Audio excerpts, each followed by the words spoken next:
A veces la soledad se siente como una casa vacía donde todo suena más fuerte. El reloj, la lluvia, los murmullos de los vecinos y los gemidos también, que atraviesan las paredes delgadas y que dejan notar la buena vida que se dan los vecinos.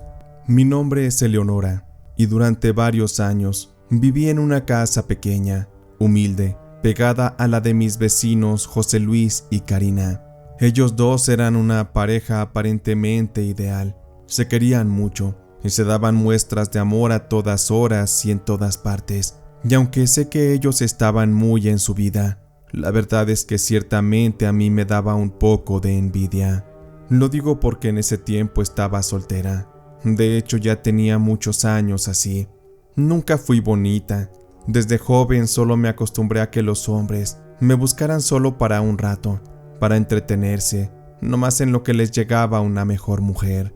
Pero ya a mis 37 años, lo único que deseaba era un poco de cariño, un hombre que me abrazara por las noches y me hiciera sentir viva, pero eso nunca llegaba.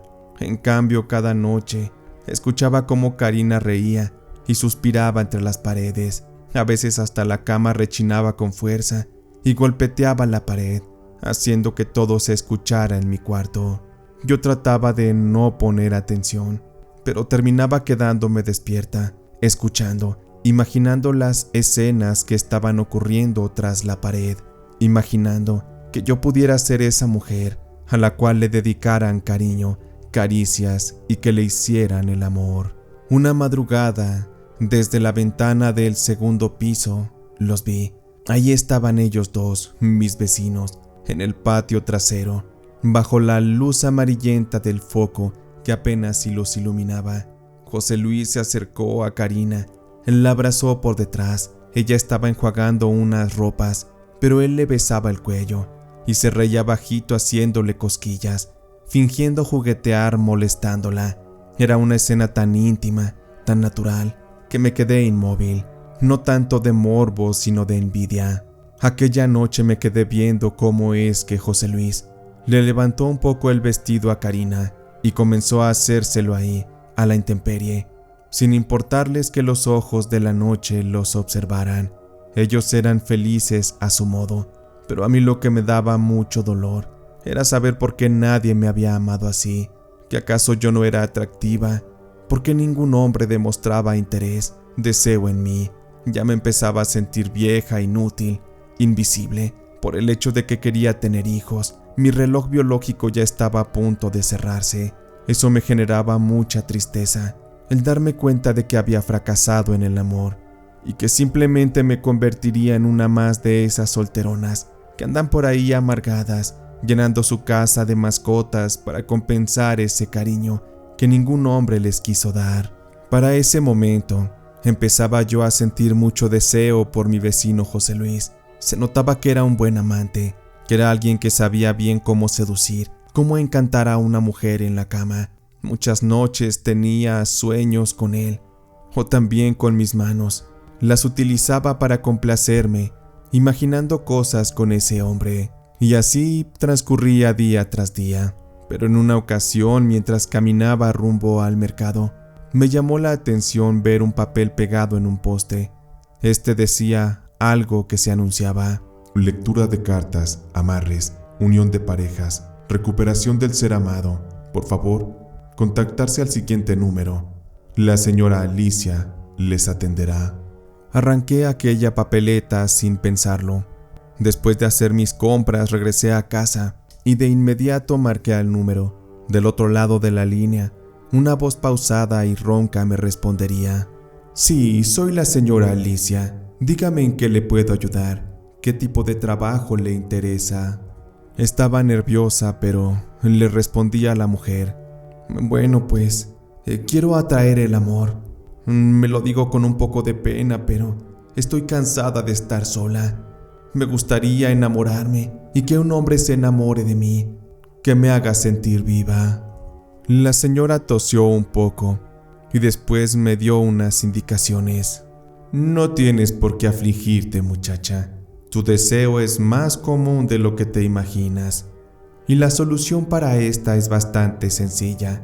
Por favor, ven a visitarme al consultorio este jueves por la noche.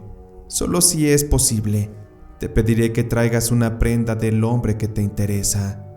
Pero si aún así es imposible para ti, no te preocupes. Con que tengas su nombre completo y de preferencia la fecha de nacimiento, con eso será suficiente. Después de colgar la llamada, sabía lo que tenía que hacer. Me esperé a que llegara el día en que Karina, la vecina, tendía la ropa, y ahí vi una camisa de color azul que se le veía muy bien a José Luis. Esperé a que salieran a hacer algún mandado o lo que fuera, y en eso, con un palo al cual le adherí un gancho en la punta, me subí a la barda que dividía nuestros patios de atrás, y fue entonces que fui jalando la camisa hasta tenerla en mis manos. La olí, y es como si la camisa aún conservara un poco impregnado el perfume que usaba ese hombre. Con esto ya tenía lo necesario que me había pedido la señora Alicia, por lo tanto, solo era cosa de esperar a que llegara el jueves para ir a visitarla.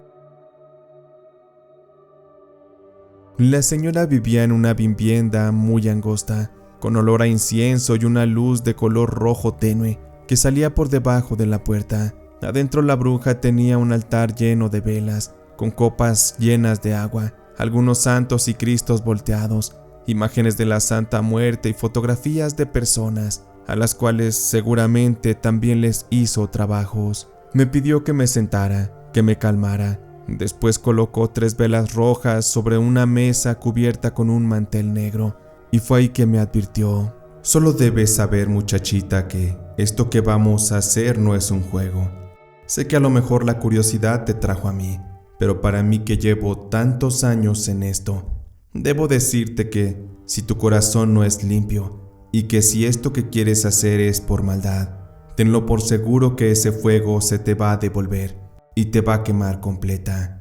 Ahora, si estás de acuerdo con esto, voy a continuar. Le entregué la prenda a la señora Alicia. Ella la dobló con cuidado, la roció con un líquido espeso y después me pidió la mano y con una aguja pinchó uno de mis dedos hasta hacerla sangrar. Una gota de tu sangre por cada vela que tengo aquí encendida. Esto es todo lo que necesitamos para sellar un pacto de amor.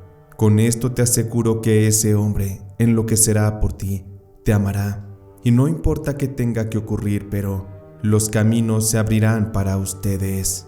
La mujer virtió las gotas de sangre sobre la camisa, específicamente sobre un área de esta. Finalmente recortó ese pedazo de tela, lo dobló y lo selló con un listón rojo, metiéndolo posteriormente en un frasco. Después escribí en una papeleta el nombre completo de José Luis, el cual yo conocía porque algunas ocasiones los recibos de agua habían llegado a mi casa. Por eso es que conocía su nombre completo.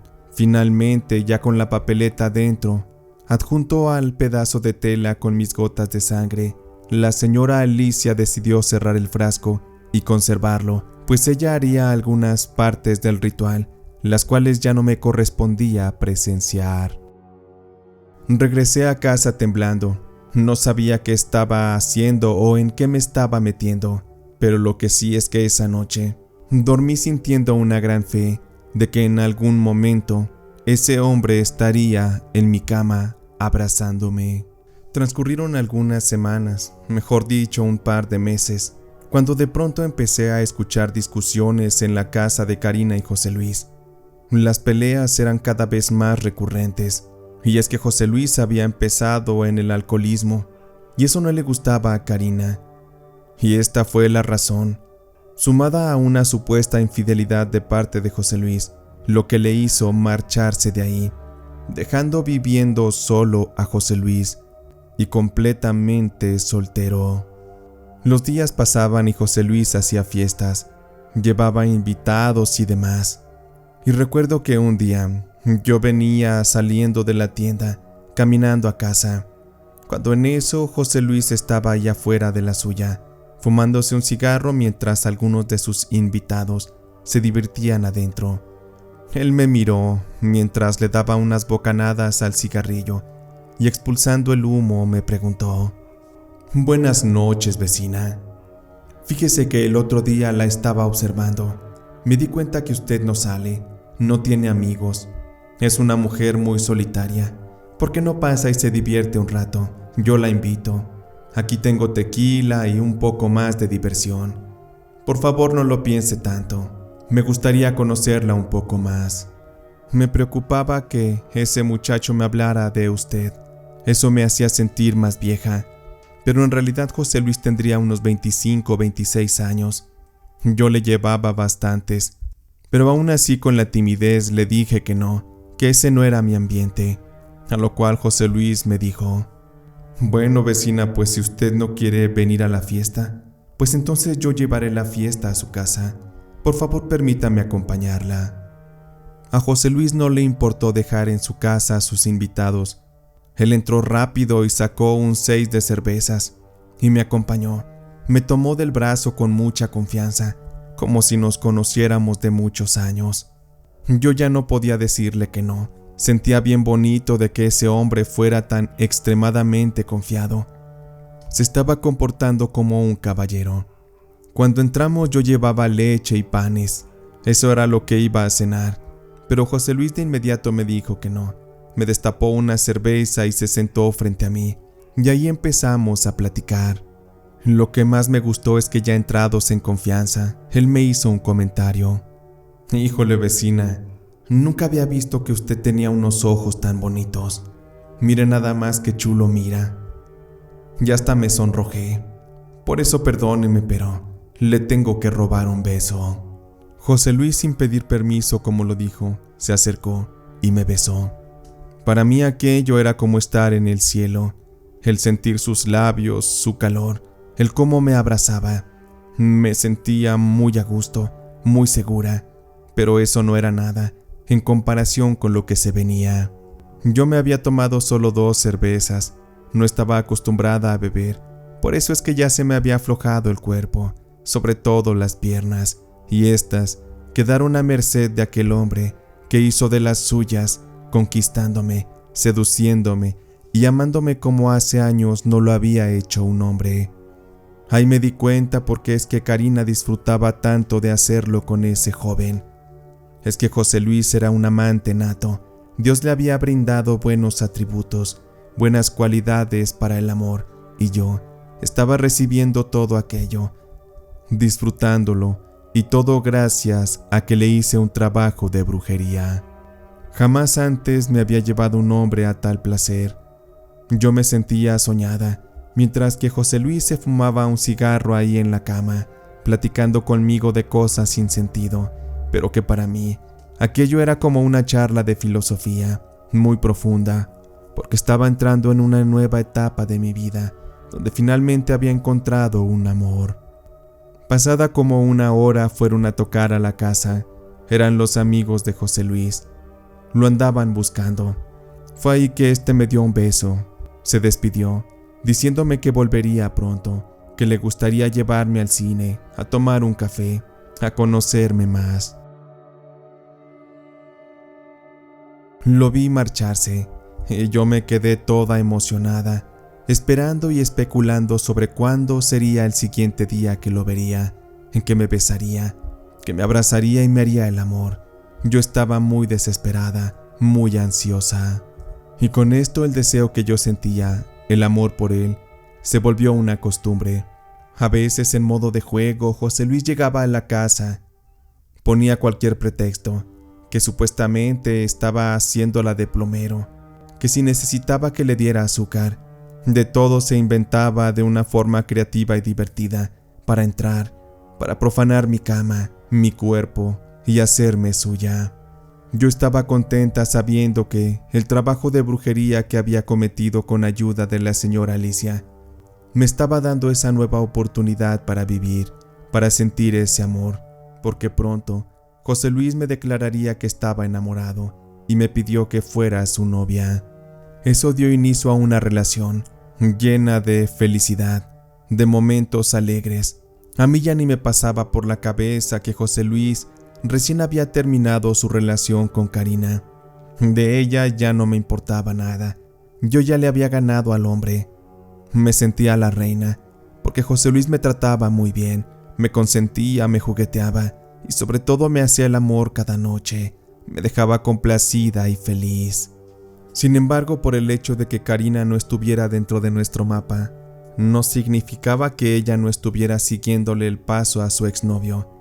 No sé cuánto tiempo llevaba que sabía lo nuestro, pero el día que ella buscaría reaparecer, no sería con las mejores intenciones. Una tarde después de que llegué de trabajar, estaba lavando unos trastes cuando de pronto escuché un estruendo, como si se hubiera quebrado un cristal. Cuando caminé hasta la sala vi que una piedra desde el exterior había quebrado el vidrio y había entrado hasta la sala, pero esta tenía un papel amarrado, el cual incluía un mensaje. Cuando tomé la papeleta y lo leí, me di cuenta que aquello era de parte de Karina. No eres más que una maldita solterona y zorra. Ya decía yo que tú mirabas a José Luis con deseo, maldita urgida.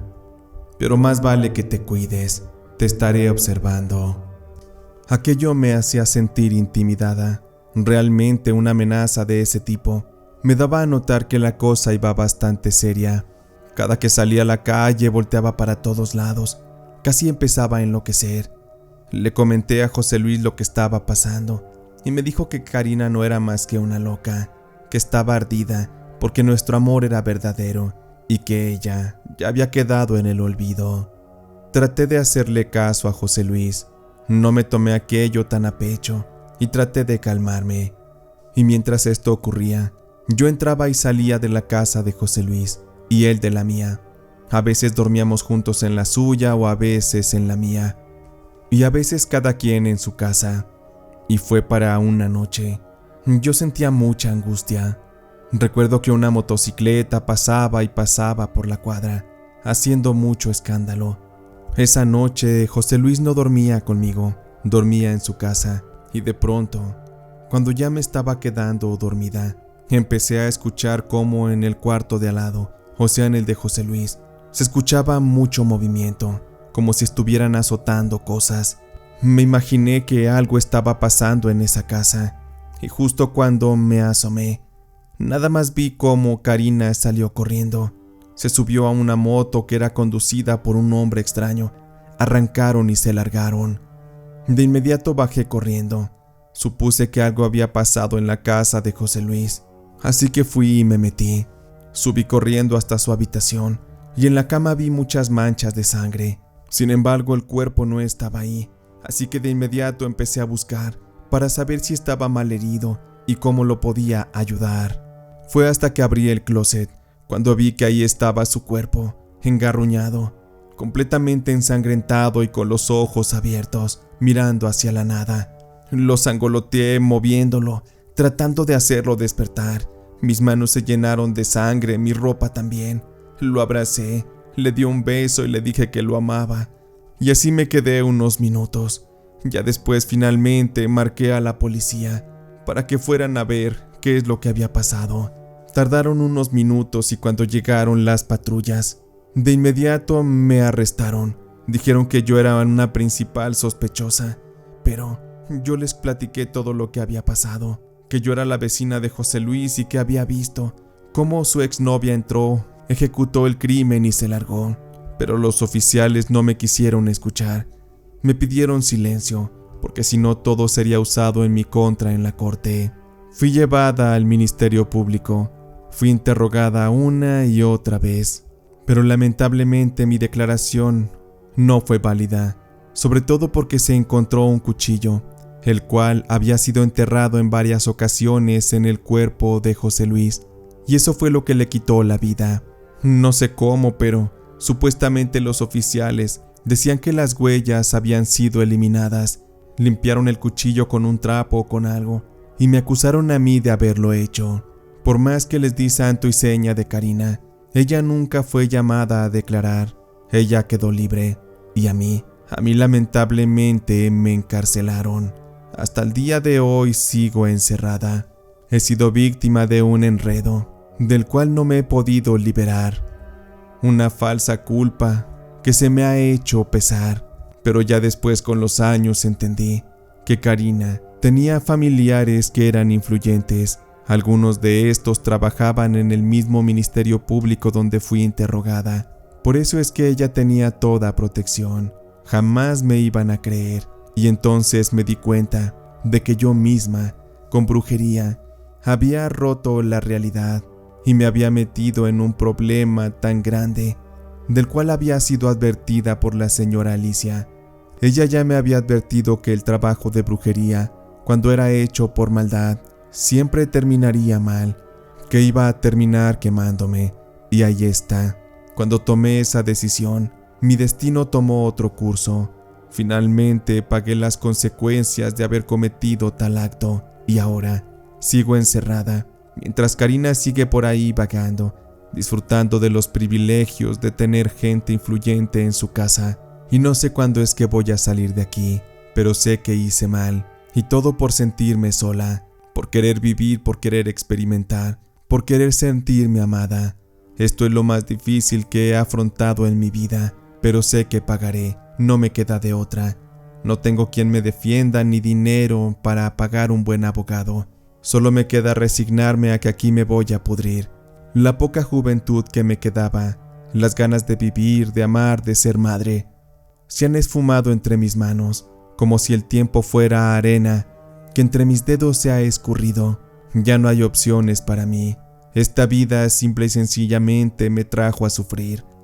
Y no tengo nada más que decir. Simplemente, cuando uno altera su destino, ese mismo destino que Dios ha puesto frente a nosotros y que ha labrado como un camino en el cual Él sabe por dónde debemos ir, qué cosas aprender, cuando rompemos eso y abrimos un camino que queremos nosotros mismos caminar, en base a nuestro ego, a nuestra envidia, a nuestra avaricia, es cuando entonces podemos ver nuestra suerte, mejor dicho, nuestra mala suerte, porque entonces, con esto y con la brujería, muchas cosas malas empezarán a ocurrir, y este es mi testimonio, para que ustedes lo piensen 2 veces, si no es que quieren terminar aquí, encerradas como yo, o en el peor de los casos, muertos o muertas.